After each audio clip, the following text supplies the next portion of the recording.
The Fairhope Library was the first library in Alabama to have state funding cut by APLS over violations of administrative codes adopted last year.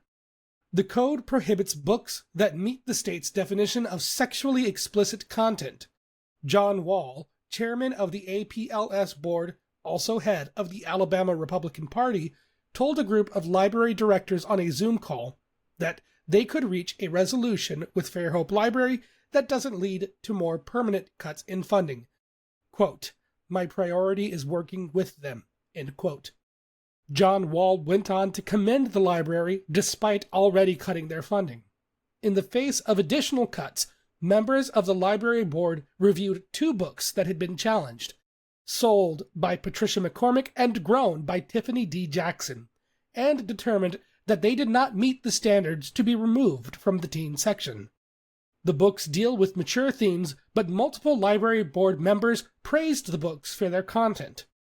The board's requirements include reviewing previous legal standards that define obscenity as well as community standards.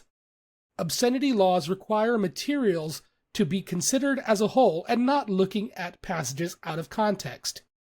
Stories like Sold and Grown, which depict sexual violence, do not glorify sex work and abuse. They reflect experiences that are a part of real life, and how young people can recognize and escape from dangerous situations.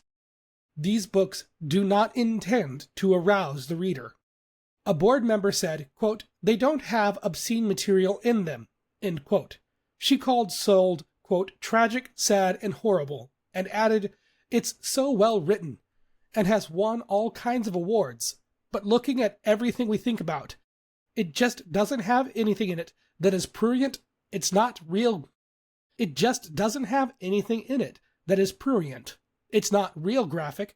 Yes, things happen, but again, it belongs in the teen section," end quote. Thank you to Fairhope Library for standing for the freedom to read.